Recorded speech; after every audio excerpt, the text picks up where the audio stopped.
And are you refreshed? Yes. Good. Now what? All right, thank you very much. It's my first time in the hot seat. I live and work in Washington, D.C., and I work in the public policy arena. And when you look at the world today, my question is a little more global in nature, but it's also about how it affects me. When you look in the world today, and we're living in a world of, every time you turn on the news, you hear about, ISIS and attacks and people dying in the most gruesome sorts of ways and bombs in airports. For me, this is an everyday sort of thing, not just turning on the TV, but it works into the whole sort of public policy environment that I work in my day-to-day work. And, we, of course, are involved in trying to seek solutions for these things or responses to these things in this sort of public policy way. And I try to maintain that sense of, equilibrium about how I can't, individually change what people's experiences are, and yet still, I was struck by the story you told about Esther, about going and letting all the air out of the tires. And it makes me think, are there ways to, let the air out of the tires of these sorts of experiences, or is that inappropriate, or is that trying to tool with other people's experiences? So I'm wondering what you have to say about that. It's a big topic, isn't it? Yeah.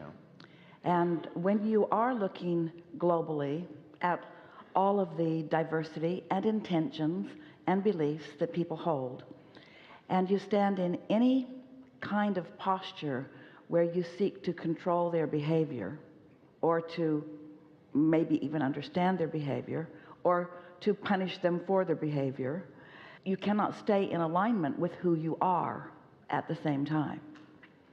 So the best you can do, and it's a lot, and it is really the reason that we began speaking more and more emphatically about step 5 of the process. You have a sense of that? Step 1, you ask, can't help it. Step 2, source answers. Step 3, you get into alignment. Step 4, you master that alignment mostly. And step 5 is you don't lose your alignment when you are giving your attention to contrasting things. So that really is the essential key for someone like you, whose work and life revolve around the looking at unwanted, while you maintain, and best word, your equilibrium, your alignment in the process. Some time ago, and we won't go into the details of how it came about, but Esther was given the word compassion. Someone said to her that one of the experiences that she was living would help her in her understanding of compassion. And it threw Esther a little bit, because she always thought of compassion as being lovingly interested. She thought of compassion as being sensitive. She thought of compassion as having awareness. But as she began asking us what truly is compassion, we were not using the conversation in those days about step 5, but that's really what it is. It's being in alignment with source because you mean to be, and because you selfishly care about feeling good, and then being able to put your attention anywhere that life causes you to put it, while you maintain your alignment, so that you are sort of like a satellite dish that is beaming your source energy perspective into a situation. But even more than that, you see, it's not so necessary that you beam your positive attention into any situation, because source is already doing that all the time. And if non-physical, if source energy cannot cause someone to be in the receptive mode by source attention to them, then it's really not something that you should be asking of yourself. So what would be the point of being in a step 5 moment under these conditions? What would be the value to yourself or to the world?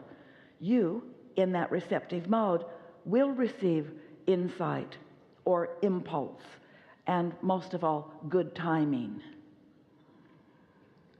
You know from your engagement in public policy that you have the hardest job on the planet, because everyone has a different opinion about what it should be. And it's not easy to be in alignment with source and please what the loudest voice is calling for, or the prescribed voice is calling for. And yet, when we say everything is always working out for you and for everyone else, we really mean it. We mean that all of the people of all of the world who are putting things into their vortex, all of them have legitimate things that they are asking for and reasons that they are asking for them. And every one of them gets to ask for what they want. And the vortex is aligning all of those things, and law of attraction is gathering them, and they are becoming more, and the momentum is becoming greater and greater. And when you are in the receptive mode, the idea does flow to you. There are a lot of people in the revenge mode. That was really part of the point of the story of Esther letting the air out of the man's tires. He was a bully to her, and she knew that he was, and she didn't like him being a bully. And so she wanted to get even in the way that she could get even. But it didn't set well with her. She didn't get even. What she did, she lowered herself to his vibration and didn't like it at all, didn't like the feeling of it, especially once she got a glimpse back from Jerry about the way he felt about it. In other words, and it was years before their interaction with us, and we wouldn't have condemned her for it, but we were in a different place than she was when she did it, so she would have felt it even stronger if she were to do it now. Almost inconceivable that she might do such a thing now. Almost inconceivable. So really what you must do is make the decision about how you want to feel and then proceed from that. And don't get too twirled up in what the response is to anything that you do from your state of alignment. Just know that from your state of alignment, it's best for you. And for those who are in the vibrational proximity, it will benefit them too. We could spend a lot of time telling you things you already know about how one thing leads to another and leads to another. But we would like to say to you that with all of the evidence, some of which you described just now, of the unrest in the world, the non-physical energy that is being summoned as a result of the more contrasting experiences and as a result of the connectivity of the world to be almost personally engaged through video and so forth of everything that's going on, has caused a stronger summoning and more impetus in the vortex than ever before, which means there is more summoning of source energy than ever before. And we also are very happy to acknowledge that this is a time of awakening, or better said, reawakening, where more and more people are coming into alignment. And so if you can just find a way to not push too hard against the things that you cannot understand in the hearts of anyone who is doing anything. It's a very simple formula to just say, I don't like what you've done and it's bad, and it's a pretty easy consensus to get to foster hatred toward these groups that are behaving in these ways.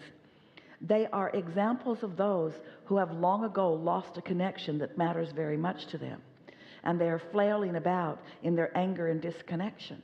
And what they are reaching for is alignment to the source that they once knew, but they cannot find it in these ways that they are offering it. The most emphatic thing that we want to say to you, just in the sense of soothing you, not for you to repeat to anyone or for you to make anything happen because of hearing it. This too will dissipate. The momentum of this will dissipate. It is not going to get bigger and bigger and bigger and bigger and bigger until it overtakes you, because the balance of well-being is dominant. And even in these times, there's such a tendency to look into the world and to note the increasing of one thing or another, like violence. It's as if there is a magnifying glass placed on everything. But the well-being is always dominant and will always win out, because the longevity of that momentum is enormous in comparison with those who find themselves in a disconnected state. And so there's a tendency to want to evaluate from the action basis and evaluate from the manifestation basis. And if you were to do that, if you were to compare those things that are happening with so many other things that are happening that are wonderful in nature, even that balance is enormously tipped. We're talking about the balance of manifestation. More are coming from non-physical into this environment, and every day the population is increasing at a very dramatic rate. It's an influx of pure positive energy.